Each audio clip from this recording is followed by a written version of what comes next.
This, my friends, is a 2020 Mercedes-Benz GLB. The model in particular you are staring at right now is an edition 1 or an introductory edition of this new GLB, which explains the lovely 20-inch wheels and that cool little orange line there. I want to leave you with this image for a few seconds on your screen because this thing is just absolutely beautiful. Mercedes-Benz were obviously inspired by the GLS and the G-Wagon and essentially created an emoji of both of these vehicles, but they've done it so absolutely well. One of the tricks of this vehicle is that they've taken an A-class chassis or structure and stretched it an extra 100 millimeters to allow the GLB to integrate an optional third row of seats, which my tester doesn't have, but I can tell you that I did look at one, and essentially that third row of seats is for kids, not normal-sized adults. Every angle of this GLB is absolutely perfect. I don't think I can think of a better looking compact SUV currently available on the market. I know this thing will sell very well, if only because it looks, but that's only one of the reasons. Do really enjoy that raised belt line. I mean, I know the backdrop is nice too, but really it's about the truck. It is really, really nice. Love the taillights. Everything is so clean. Anyway, we'll do a quick usual tour. So the trunk, when the third row is down, reveals, doesn't really show much, but that's about 560 liters worth of trunk space, which is very usable, easily accessible. My goodness, is it ever windy? I know I said I would get a mic. Back here, the rear seats are actually quite comfortable. You can put your seats in there because we're going to the airport. But the seats, as you can see, actually recline and they slide fore and aft for an ideal, comfortable position. In here, all right, so this is where it gets really interesting. I don't have exact specs for Canada as of yet, but this tester, the first edition or edition 1, has the twin 10.25 screens, which are absolutely wonderful. It has the full MBUX layout. It also has these amazing grills. I mean, everything about the interior in this vehicle is just, they're all selling points. Look at the materials, fit and finish, how all the textures and surfaces are beautifully integrated. Storage is quite good as well. There's your typical little bin here. There is really nothing wrong with this. The driving position is fantastic. I guess maybe forward visibility to the side is a little bit compromised, but because you're kind of sitting up on the inside, it kind of compensates. But otherwise, visibility is pretty good. Because of the larger than usual greenhouse, there's a fair amount of light that comes in here, and you also have this massive sunroof. Anyhow, this thing is going to sell really, really well. If because of the styling. Once you get behind the wheel and you take it for a drive, that's even more convincing.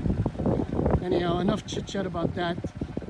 One last shot, one final shot of the profile of this thing, which is absolutely perfect. So yeah, let's take it for a spin. All right, so day 2 of driving a 2020 Mercedes-Benz GLB 250. And I must say that I'm having way more fun than even I expected, actually. I knew this was going to be a good vehicle. But M-Bands, when they put their mind to doing something, my goodness, do they execute to perfection or nearly. The 250 has a turbocharged 2-liter 4-cylinder engine, which puts out 221 horsepower, 258 pound-feet of torque. Now, if that sounds familiar, that's because it's the same powertrain, in fact, the same architecture as the A250 hatchback. The principal difference is the extended wheelbase. As I mentioned, it is 100 millimeters longer, but not only does that give you more interior space, it actually gives you more comfort, more compliance, and the Mercedes-Benz engineers were actually able to give this thing an extra dose of comfort. And that's probably one of the greater selling points of this vehicle because it is so nice to drive. Left in comfort mode, long road trips, bring them on. Now, attached to the turbocharged 2-liter 4-cylinder engine is an 8-speed dual clutch transmission, which is just brilliantly tuned. It leaves you in the juicy part of the power band at all times. So this thing is actually a lot quicker than you think. It'll pull a 0 to 100 in 6.9 seconds, which on paper doesn't feel or doesn't seem that fast, but the reality is this thing is really, really quick.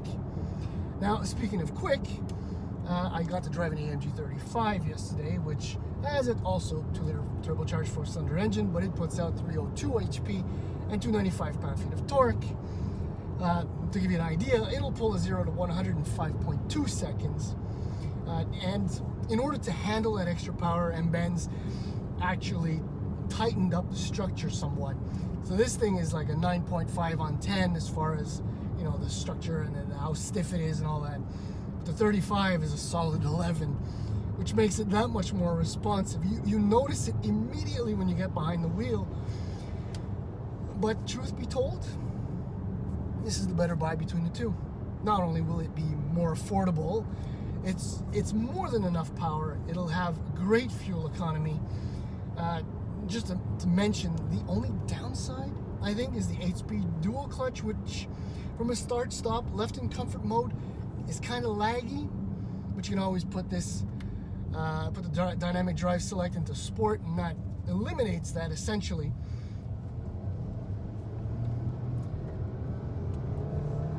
It also holds the gears much longer, which can be somewhat annoying, but that's the nature of the dynamic drive setting. You can also set up individual to eliminate that if you want the drivetrain in comfort, but I'm going to go right back into comfort. Bottom line is that this thing is nimble, agile, entertaining to drive. It looks good. We don't know what the pricing is as of yet for Canada, but I'm sure BMW, wow, there's a slip. I guess I was thinking of the Mini Countryman for a second, or the X1 or the X2, because that's exactly what this will compete against. So I suppose we can guess that the starting price will be in the mid-30s. It will sell well. It will sell well. I can't imagine that it won't.